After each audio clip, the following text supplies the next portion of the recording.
Hi hello नमस्कार, मी प्रीती. स्वागत आहे तुमचं माझ्या चॅनलमध्ये, ज्याचं नाव आहे प्रीतीज लाईफ. तर आज मी चालले होते सासूबाईंसोबत शेतामध्ये. आता हा जुना व्हिडिओ आहे, जो टाकायचा राहून गेला होता कारण एडिट करायला टाईम भेटला नाही. कारण काय झालं माहिती आहे का, माझ्या मोबाईलचं स्टोरेज फुल झालं. एडिट केलेला व्हिडिओ डाउनलोडच होत नव्हता मेमरीमध्ये, त्यामुळे. तर आम्ही चाललो आहे कुठे, मला ना कांद्याची पात म्हणजे कांदेच घ्यायचे होते उपटून. त्यामुळे आम्ही चाललो होतो. सासूबाई म्हटल्या चल मी पण वरती जाणार आहे, मग माझ्यासोबत ये आणि कांदे उपटून घे. आता डायरेक्टली का बरं उपटायचे कांदे, तर काय झालं आहे की इथे जे वाफ्याच्या शेवटचा जो भाग आहे ना, एंडिंग पॉईंट, तिथं भरपूर दाट कांदे झालेले आहेत. कारण हे कांदे पेरलेले आहेत, लावलेले नाही आहेत. त्यामुळे तिथं दाट झालेले आहेत आणि जे दाट झालेले कांदे आहेत ते तसे पण उपटून टाकायचे आहेत. मग ते फेकून देण्यापेक्षा मला कांद्याची चटणी म्हणा किंवा बेसनामध्ये टाकून कांद्याची पात खायला खूप जास्त आवडते. म्हटलं चला की तोपर्यंत मी आहे तोपर्यंत 2-3 रेसिपी तरी करून घेऊया. नंतर त्यांच्या ज्याने काय जास्त काही करणं होत नाही, दिवसभर शेतात दमायचं, परत घरी जाऊन स्वयंपाक बनवायचा. त्यामुळं ना म्हटलं चला मी करते, मला आवडतं आणि त्यांना एवढं काही आवडत पण नाही असं तसं खायला. मग मी एवढं कांद्याची पात घेतली, त्यानंतर सासूबाईंनी आणखीन घेतली, दोघींची मिळून भरपूर झाली आणि आम्ही चाललो आता घरी. मला आज थोडेसे केळीचे वेफर्स पण बनवायचे आहेत, म्हणून मग 5 वाजायचा टायमिंग होता. आम्ही घरी गेलो, मी चुलीवरती तेल तापायला ठेवलं आणि सासूबाईला असे केळीचे वेफर्स करायला सांगितले, ज्या की असे करून देत होत्या. आणि मला असं वाटलं की असे करायला नको होते, डायरेक्ट तेलामध्ये टाकायला पाहिजे होते, कारण ते ना असे एकाला एक चिकटून बसत होते. आता मी चुलीवर हे याच्या अगोदर केले नव्हते, गॅसवरती 1-2 वेळा केले होते, पण ते 70-80% सक्सेस झाले होते. पण ह्यावेळेस मला असं वाटते की होतील चांगले.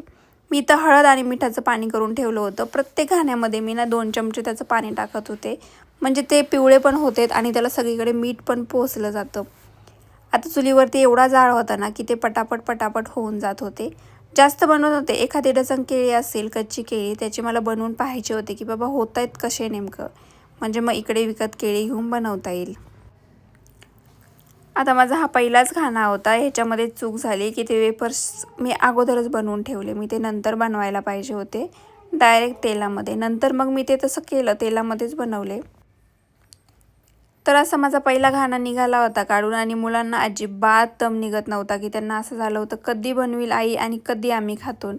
चुलीवर स्वयंपाक करायला ना मज्जाच येते. बाहेर मस्त बसायचं मांडी घालून आणि चुलीपुढं स्वयंपाक बनवायचा. आता झालाच पहिला घाणा झालेलाच ना, डायरेक्ट इशूने घेतला आणि ती सांगत होती की आई कोणालाच द्यायची नाही, फक्त मला द्यायचे, दादाला पण द्यायचे नाही. आणि तो बिचारा गपचूप ऐकत होता. आता ती बोलतीच एवढं ना, त्याला जास्त सासरवास ना आम्हाला, आमच्या मुलीचाच आहे, मुलाचा नाही आहे. मग माझा हा दुसरा घाणा पण निघाला होता. मग मी त्याला सेपरेट ताटामध्ये देत होते. आता ह्याचा आवाज बघा किती छान येतो आहे आणि ते झाले पण व्यवस्थित होते, एकदम कुरकुरीत. आता ते गरम होते ना, म्हणून मी अशी खात होते त्याला. मग मी दुसऱ्या वेळेस हुशारीचं काम केलं, ते म्हणजे मी डायरेक्ट तेलामध्ये हे वेफर्स टाकले. थोडंसं हाताला वाफ लागत होती, पण वेफर्स एकदम सुटसुटीत आणि सुट्टे होत होते, ते काही चिकट होत नव्हते. आता याला ना तसं मोठी किसनीच पाहिजे होती, ज्याच्याकरून मोठाले एकदम स्लाईस झाले असते, पण घरी असं कोणती गोष्ट अवेलेबल नसती. आता ते केळ ना असं चिकट झालेलं होतं जरासं, त्यामुळे मग ते माझ्या हातातून गेलं आणि खाली ते उडूनच पडलं. तर असं करून मी 2-3 घाणे काढले आणि मस्तपैकी वेफर्स बनवून घेतले. घाणा टाकल्याच्या नंतर त्याच्यामध्ये तेल आणि मीठ आणि हळदीचं पाणी टाकायला विसरायचं नाही. साईड बाय साईड मी लगेच केक छलत पण होते आणि तसंच मी लगेच वेफर्स पण बनवत होते. तर चला, कसे वाटले तुम्हाला वेफर्स मला कमेंट करून सांगा आणि लाईक, शेअर, सबस्क्राईब करायला मात्र अजिबात विसरू नका. Small word of Swati. तर ह्या ताईंचं चॅनल खूप छान आहे आणि व्हिडिओ पण खूप सुंदर आहेत. तुम्ही नक्की एकदा चेकआउट करा आणि आवडला असेल तर त्यांना सबस्क्राईब करायला अजिबात विसरू नका.